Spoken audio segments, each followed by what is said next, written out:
If you had your gallbladder removed and you are dealing with urgency, diarrhea, cramping, pain in your abdominal area, you might have something called BAM, which is bile acid malabsorption. And in this video, I'm going to be talking about the symptoms, why it happens, and what you can do about it, because this is affecting a lot of people. And with some simple strategies, you can really improve the situation. So let's just dive in. Welcome, I'm Lisa. I'm a nutritionist with a background in chemistry and biochemistry, and I help women with no gallbladder, fatty liver, or an MTHFR variation fix digestion, heal the liver, and lose weight.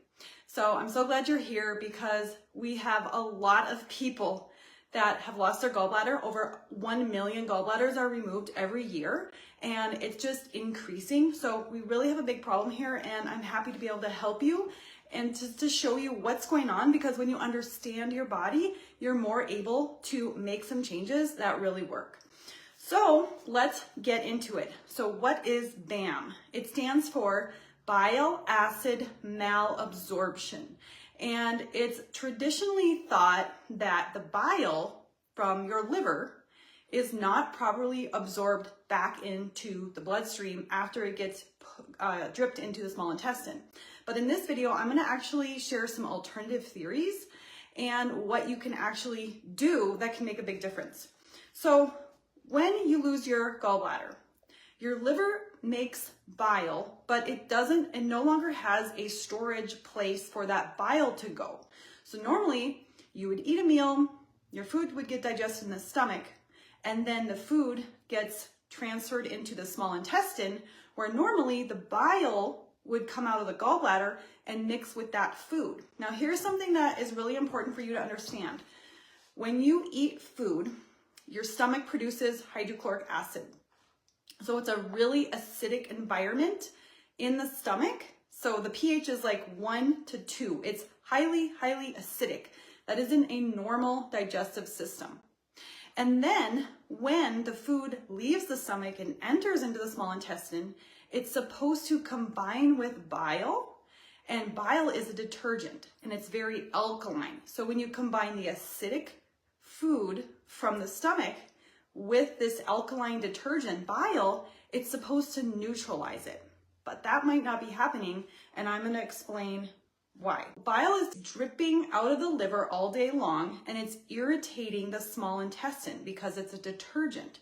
So you have no acidic liquid for the bile to mix with, and so it's constantly irritating the small intestine and even the large intestine if it doesn't properly get reabsorbed back into the body. So that can cause bloating and pain and urgency and loose stools, because what happens is your body senses that it's an irritant and that it will push water into the small intestine and the large intestine in order to sort of dilute that detergent so it's not as irritating. But then what you can get is really loose, watery stools, urgency, pain, cramping, and the feeling that you have to go to the bathroom every time you eat. But there's an alternative theory that it's actually what I referenced earlier, that bile from the liver is not getting neutralized from the food coming out of the stomach. So you constantly have this alkaline bile irritating the small intestine, and even when you eat, maybe there's not enough stomach acid to neutralize that bile. Having low stomach acid is really, really common, especially if you've had your gallbladder removed, because that's a sign, it's sort of like a check engine light, that something is going on in your digestive system. Or maybe you have a low thyroid, or maybe you had H. pylori, or maybe you're taking a PPI, which suppresses hydrochloric acid in the stomach.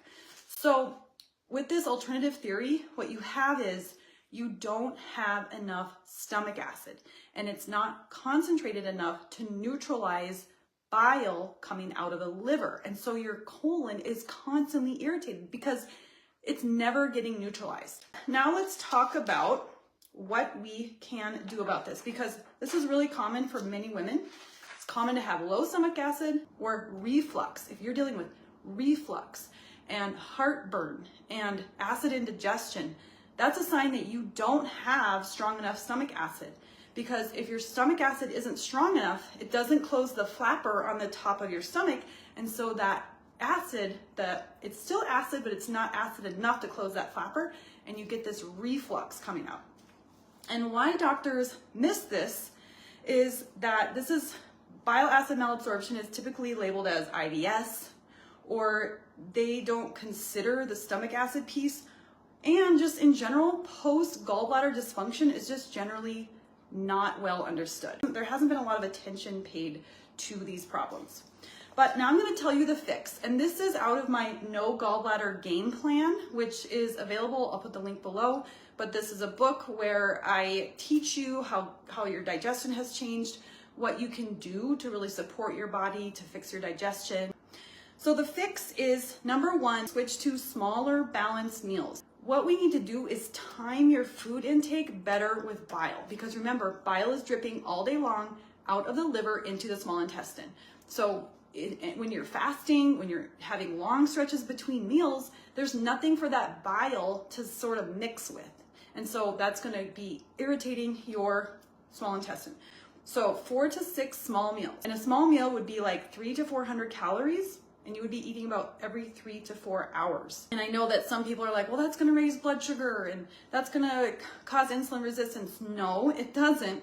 When you're eating balanced meals with protein, fiber, and nutrient-dense carbohydrates and a little bit of fat, that is not going to spike your blood sugar and cause insulin resistance.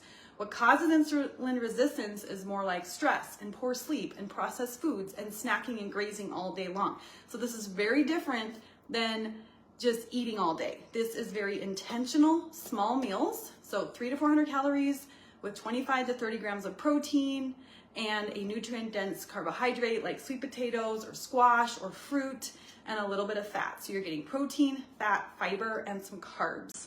And you're gonna do that about every 3 to 4 hours. Why?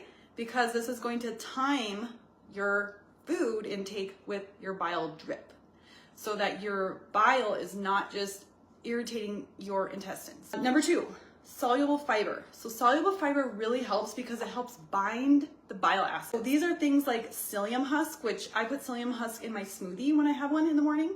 Apple pectin, so apples are really good, cooked apples. And something like cooked oats, also chia seeds and ground flax seeds. So try to have a little bit of soluble fiber at every single meal, and you could just sprinkle it on your food. You can mix it with water. Number 3, let's move on to improve stomach acid. So if you're dealing with reflux or you suspect you might have low stomach acid, then here's some things that you can do. Do it in this order because it's going to go from a mild intervention to really strong intervention. Number 1, try some lemon water before meals. Number 2, try apple cider vinegar mixed with water before meals. And what this does is it stimulates the sensors in your tongue that tell your stomach to start making digestive fluids, so hydrochloric acid. Chew your food really, really well. The more you chew, the more stomach acid your body is going to produce. Don't drink water or liquids with your meals because that dilutes stomach acid.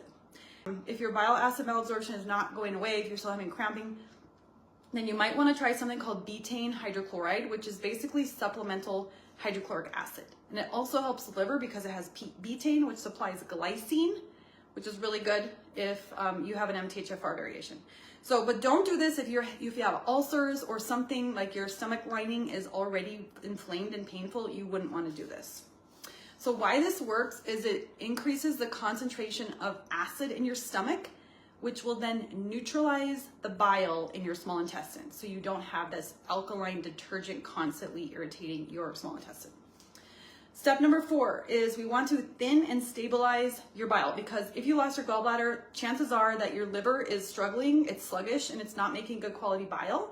And here's a couple of supplements that can help you improve your bile quality. Taurine, which is an amino acid, and choline, which is sort of like a nutrient or a vitamin. And then B vitamins can really help too. And make sure that you're not consuming folic acid, which is synthetic folate. And I talk about this more in other videos, so make sure you go and check that out. But we don't want to be consuming synthetic folic acid. We want natural folate. Natural vitamin B9 is folate. The man-made version is folic acid. And the 5th step is heal your gut lining. So you can do this with things like aloe juice, licorice root and marshmallow are very soothing, or slippery elm bark are really soothing to your gut lining after it's been irritated so that it can heal again.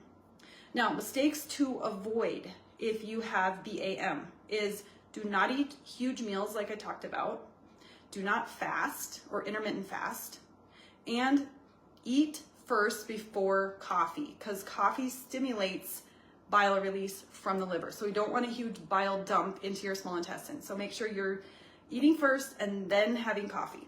If these don't work, then you might want to get a prescription bile binder called cholestyramine, which you can ask your doctor for that.